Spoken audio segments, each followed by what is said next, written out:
Hello everybody, and welcome back to another tutorial. In this tutorial, we will be looking at the LAMMPS simulation software, how to download it, the basic input script, and running your first simulation. In some of my earlier videos, we looked at NAMD, which is specifically designed to work with a charm force field, although you can use a few others. And as such, it was a program specifically designed for running all atomistic simulations of biological molecules like proteins, ligands, DNA, lipids, to name a few. On the other hand, LAMMPS is a more flexible software that provides you with a much larger range of force fields and allows you to fine-tune your simulation settings to an even higher degree. And while LAMMPS can run simulations of biological molecules, NAMD is a more suitable program for that specific use, since it was built with the intention of simulating biological systems. However, when it comes to things like crystallography, material science, coarse-grained simulations, or even really anything else apart from biological molecules, LAMMPS reigns supreme as it provides you with a large degree of control and flexibility, high simulation speeds, and thorough documentation. The first thing you're going to want to do is head over to the LAMMPS website. Select the download that is most appropriate for you. For me, that would be the pre-built Windows executable. Download the file, launch it, and follow on-screen instructions to install the software. Finally, if you're using Windows, search Path to edit the system environment variables, select Path, Edit, Browse, and then find the location of your installed LMP serial.exe executable. As you can see, I have already done this. A good starting point would be for us to have a look at the LAMMPS user manual. On page 79, we have a very good broad outline of how our simulation script will look like. Firstly, we initialize the system, provide it with some basic information, such as the units we're using, how many processes we're using to run the simulation, the type of boundary or the atomic style. Secondly, we define our atoms either by reading in a file with our atomic information or by using the inbuilt LAMMPS commands such as create_box or create_lattice. Thirdly, we set our settings for the simulation, the force field and force field coefficients we're using, the way in which our atomic bond, angle, dihedral or improper energies will be treated or calculated. Simulation parameters, such as a range in which calculations for each atom will be made, or the duration of each time step. A very common command is fix, followed by a bunch of arguments. This command is used to implement all kinds of things, like changing boundary conditions, time integration, diagnostic options, deformation, or other forces on or in the simulation cell, and so much more. Another thing we can do is use the compute commands to compute various information about our system throughout the simulation, such as the symmetry of each atom in a crystal. Another very important thing is to use commands like Thermo or Dump to set the format and type of output file for our simulation details. After all, what would be the point of running a simulation without an output file for us to analyze? A command called restart can be used to stop the simulation at a certain point and then restart it having changed a few things. For example, to minimize the system and then use the coordinates of the minimized system to continue a proper simulation. Fourthly and finally, we can use commands like minimize to minimize the system. At last, we use the run command to run the actual simulation. It is worth keeping in mind that there are thousands of commands, all documented in the manual, but we will never encounter the vast majority of them, since most of them are designed for very specific scenarios.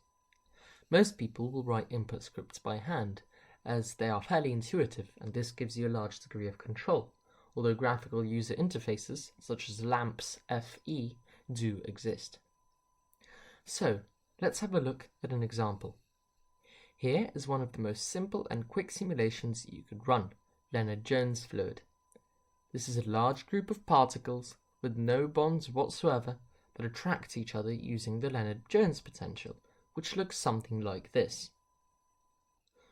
where different energies are assigned depending on the distance between two atoms. Firstly, we state our units as LJ, which stands for Lennard-Jones. We're using an atomic atom style. We create a region called box with dimensions 10 by 10 by 10. We then create a simulation box with this size and fill it with evenly spaced atoms. There is only one type of atom, and it will have a mass of 1. We give a random velocity of strength 0.1 to the atoms. 87287 is just a random number called a seed that will be used to randomly select the atoms and directions of the velocity. Our pair style will be using the classical Lennard-Jones potential, and our pair style coefficients, which are effectively our force field parameters or coefficients, will be these numbers.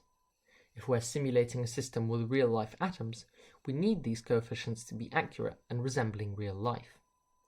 The NAMMS equivalent of this would be the charm parameter files, which have many experimentally verified parameters for amino acids and other biological molecules.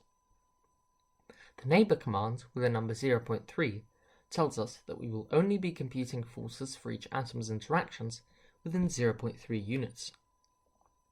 For example, if atom 1 is 0.1 units away from atom 2, but 0.5 units away from atom 3, we will compute the interactions between atoms 1 and 2, but ignore any possible interactions between atoms 1 and 3.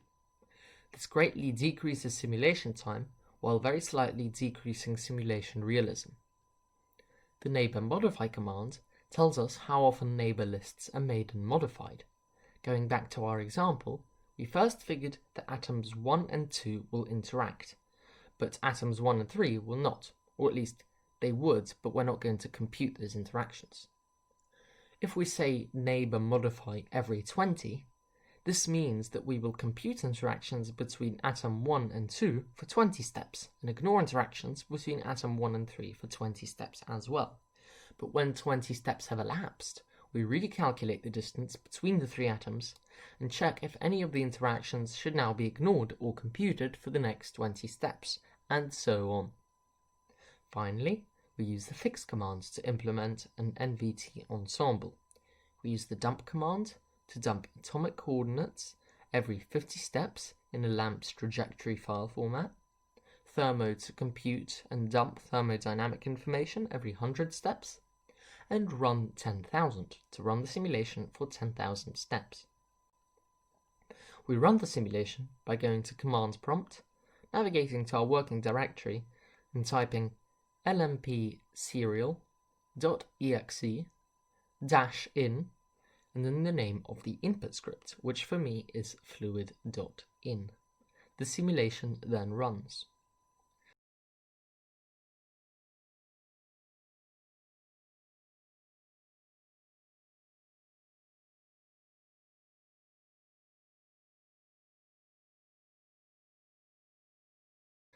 We can load the output file either using a veto or VMD. For this example, I will use VMD.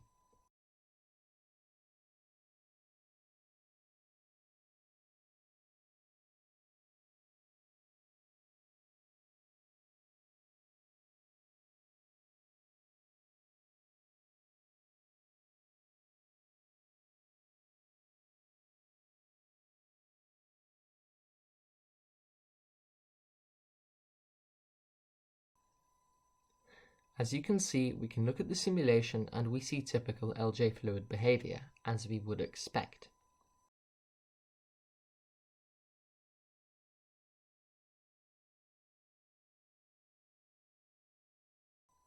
Anyways, I hope you enjoyed this tutorial, and I will see you next time.